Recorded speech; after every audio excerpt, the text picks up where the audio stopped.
اور بھی ان کی ڈیوٹیز ہیں کہ سارے فرشتوں کی وہ لک آفٹر بھی کرتے ہیں، نگہبانی بھی کرتے ہیں. لیکن آج نبی پاک کی بارگاہ میں حاضر ہیں. نبی پاک نے ان سے جب پوچھا نا، انہوں نے عرض کیا کہ یا رسول اللہ مجھے پتا نہیں کہ میری عمر کتنی ہے، البتہ ایک اندازہ ہے. کیا؟ یا رسول اللہ جب اللہ تعالیٰ مجھے پیدا کیا، مجھے بنایا، میں جب رب کی اس تخلیق کا مصداق بنا تو میں نے چوتھے آسمان کے اوپر ایک ستارہ چمکتا اور دمکتا دیکھا.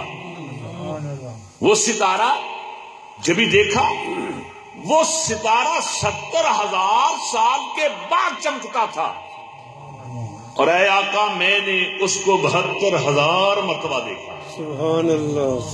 اب جناب علی 70,000 کو 72,000 کے ساتھ ملٹی پلائی کریں اور پھر اس کا جناب علی کتنا جواب آتا ہے؟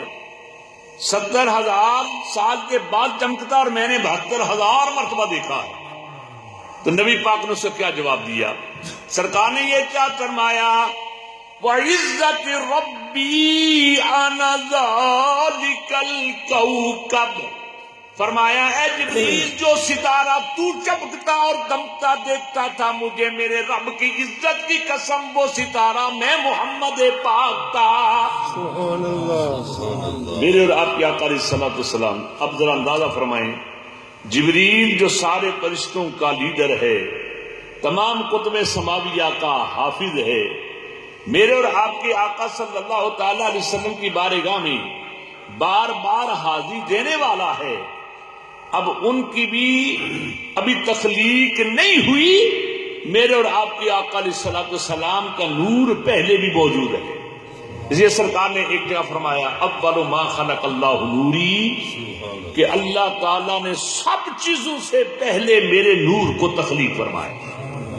یہ ماں جو لفظ ہے نا، یہ اس بات پر دلالت کرتا ہے کہ جناب ماں کا دائرہ بہت عام ہے. فرمایا ما خلق اللہ، کہ جو بھی اللہ نے پیدا کیا، اور ہر چیز کو پیدا رب نے ہی نہیں کیا ہے نا. یہ زمین، یہ آسمان، یہ شمس، یہ قمر، یہ فوق، یہ تحت، یہ خلف، یہ قدام، یہ یمین، یہ یسار، یہ ساؤتھ، یہ ایسٹ، یہ ویسٹ، یہ نارتھ، سب کچھ پیدا میرے رب نے ہی کیا ہے. اور سرکار فرماتے ہیں کہ اس ساری مخلوق سے پہلے اللہ نے میرے نور کو تخلیق فرمایا. سبحان اللہ. اس لیے تو ایک بزرگ بولے، وہ ارشاد فرماتے ہیں بس احد سی یا احمد سی ایک کل پسارا کل بنے،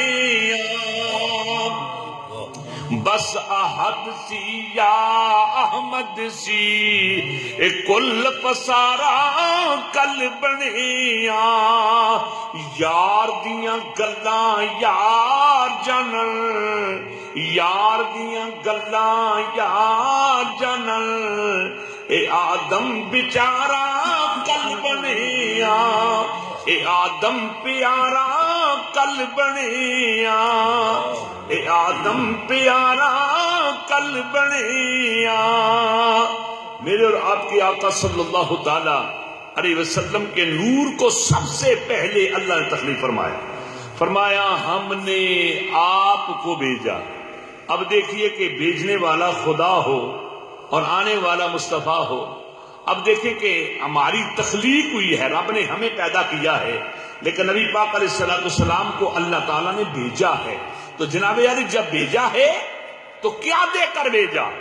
کیا دے کر بھیجا؟ یہ بھی بات یاد رکھیے گا کہ اللہ تعالیٰ نے یہاں فرمایا بالحق، حق کے ساتھ بھیجا. اور یہ بات یاد رکھیے گا، حق اللہ تعالیٰ نے خود اپنے آپ کو بھی حق کہا، اللہ تعالیٰ نے قرآن کو بھی حق کہا، اللہ تعالیٰ نے نبی پاک کے دین اور اسلام کو بھی حق کہا، اللہ رب العزت نے خود نبی پاک کو بھی حق کہا. اب دیکھیے کہ اللہ تعالیٰ کیا حق ہے یا نہیں.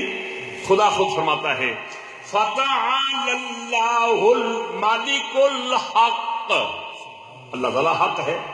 پھر اللہ رب العزت نے قرآن کی طرف فرمایا وَبِالْحَقِّ أَنزَلْنَاهُ وَبِالْحَقِّ نَزَلَ، ہم نے قرآن کو حق کے ساتھ بھیجا، نازل کیا، اور حق سے کے ساتھ ہی وہ نازل ہوا۔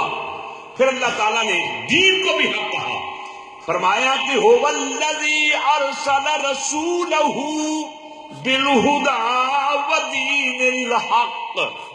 اب دیکھیے کہ دین کو بھی حق کہا۔